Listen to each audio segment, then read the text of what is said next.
Halo, selamat pagi. Jumpa lagi di Berita Makassar bersama saya, Doni Hermatra. Sebelum mengawali aktivitas Anda hari ini, kami akan sajikan sejumlah berita aktual dan menarik. Berikut 3 berita utama kami pagi ini. 7 penumpang mobil terjun ke sungai di Kabupaten Tanah Toraja, 1 tewas, sementara 1 lainnya hilang. Puluhan calon jemaah umroh di Kabupaten Sidrap mulai diberangkatkan ke Tanah Suci.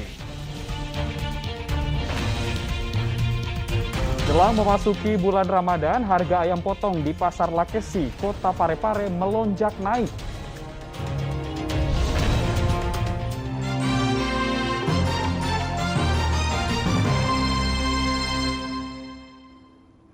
Kita ke informasi pertama. Mobil minibus yang mengangkut 7 penumpang terjun ke sungai di Kabupaten Tanah Toraja.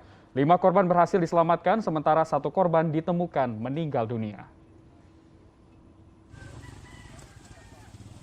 Sebuah mobil minibus berpenumpang 7 orang yang dikemudikan Febrianto Salombe 28 tahun terjun ke sungai yang berarus deras di Kelurahan Salubarani, Kecamatan Gandasil, Kabupaten Tanah Toraja, Minggu dini hari. Evakuasi para korban yang masih satu keluarga ini berlangsung dramatis hingga Minggu siang. Warga menggunakan seutas tali berusaha menyelamatkan korban yang terjebak dalam mobil. Setelah beberapa saat melakukan proses evakuasi dengan alat seadanya, 5 penumpang dari 7 orang yang ada di dalam mobil berhasil diselamatkan. Para korban langsung dilarikan ke rumah sakit, sementara 2 lainnya diduga masih terjebak dalam mobil. Jadi pas kami itu memeriksa tapi kendala dengan arus, setelah kami pecahkan kaca. Nah setelah itu kami masukkan kaki, ternyata ada korban di dalam, sehingga kami pelan-pelan tarik pakai tali. Setelah upaya dari tim SAR gabungan bersama warga, korban lainnya bernama Devri 28 tahun berhasil dievakuasi dalam kondisi meninggal dunia. Tim SAR lebih dahulu memecahkan kaca mobil untuk mengeluarkan korban. Itu kejadiannya kira-kira pukul 3 dini hari. Dan kalau dilihat di lokasi mungkin sopir dalam keadaan ngantuk. Sehingga dia motor keluar jalur, jatuhnya di orang. Itu yang kami sementara kami. Ya, dalam mobil itu berapa penumpang Pak kira-kira? Menurut informasi ada 7. 7? Yang sekarang sudah ada 5 yang selamat, kemudian 1 yang sudah diambil jenazahnya, sekarang masih 1 yang sementara dicari oleh teman-teman di sana dengan warga. Saat ini pencarian 1 korban lain masih terus dilakukan. Peristiwa kecelakaan ini terjadi sekitar pukul 3 dini hari. Diduga supir dalam keadaan mengantuk saat perjalanan dari Makassar menuju Kota Rantepao, ibu kota Kabupaten Toraja Utara. Semua korban telah dievakuasi ke Rumah Sakit Umum Laki Padada Tanah Toraja. Suasana duka menyelimuti keluarga korban. Wahyudi Baso melaporkan dari Kabupaten Tanah Toraja. Pencarian korban kecelakaan mobil minibus di Kabupaten Tanah Toraja masih berlanjut. Petugas gabungan bersama warga masih mencari korban yang belum ditemukan. Diduga korban hanyut terseret arus sungai. Pencarian korban kecelakaan mobil minibus berpenumpang 7 orang yang terjun ke sungai di Kelurahan Salubarani, Kecamatan Ganzali, Kabupaten Tanah Toraja, Senin pagi dilanjutkan untuk mencari 1 korban lain. Korban yang belum ditemukan bernama Amata Biti Kaka yang diduga terseret arus deras sungai. Petugas dibantu warga turun ke sungai dengan menggunakan rakit bambu dan perahu karet. Tim SAR gabungan melakukan penyisiran di sekitar lokasi kejadian.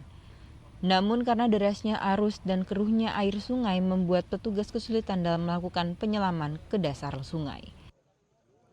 Hari ini saya putuskan kita buka posko darurat untuk pencarian. Jadi selama jenazah warga kita belum dapat, tetap kami buka posko. Kalau kondisi lapangan sendiri Pak, saat ini bagaimana? Ya, inilah yang menyulitkan kita karena sekarang ini hujan terus turun dari tadi malam. Jadi apabila hujan juga di daerah Makale ini kemungkinan berpengaruh di proses pencarian ini. 5 dari 7 penumpang ditemukan selamat dan 1 lagi sudah ditemukan dalam kondisi meninggal. Kendaraan yang naas juga telah dievakuasi dari dasar sungai. Wahyudi Baso melaporkan dari Kabupaten Tanah Toraja. Sarang tawon Vespa di Komplek SD Negeri 4 Kota Parepare dimusnahkan setelah lebah menyerang salah satu pelajar. Pemusnahan serangga dilakukan dengan cara menyemprotkan cairan deterjen. Pihak sekolah SD Negeri 4 Kota Parepare mengevakuasi para pelajar saat petugas pemadam kebakaran memusnahkan sarang tawon Vespa pada 17 Maret lalu. Sarang tawon Vespa sebesar bola voli itu bertengger di dahan pohon yang ada di dalam kompleks sekolah. Sarang tawon itu diketahui setelah salah satu pelajar kelas 4 tersengat tawon.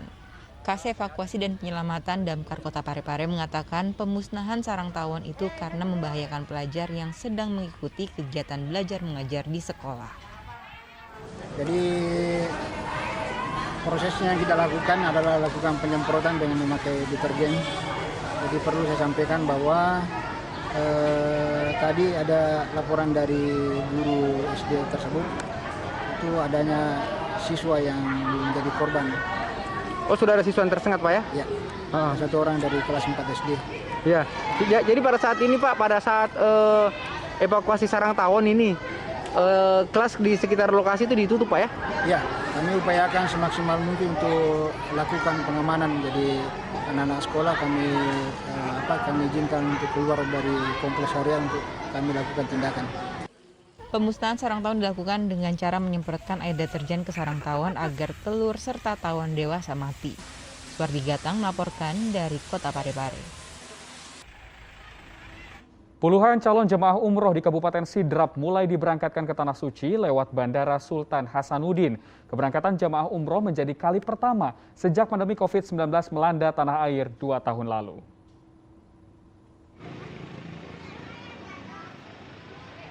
Puluhan calon jemaah umroh di Kabupaten Sidrap mulai diberangkatkan ke Tanah Suci melalui Bandara Sultan Hasanuddin Senin pagi.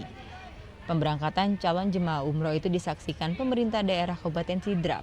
Para calon jemaah umroh dari Bumi Nenek Malomo diberangkatkan oleh salah satu biro perjalanan umroh. Pimpinan cabang PT Anaba Internasional Kabupaten Sidrap mengatakan pemberangkatan calon jemaah umroh ini merupakan yang pertama sejak pandemi COVID-19 2 tahun lalu.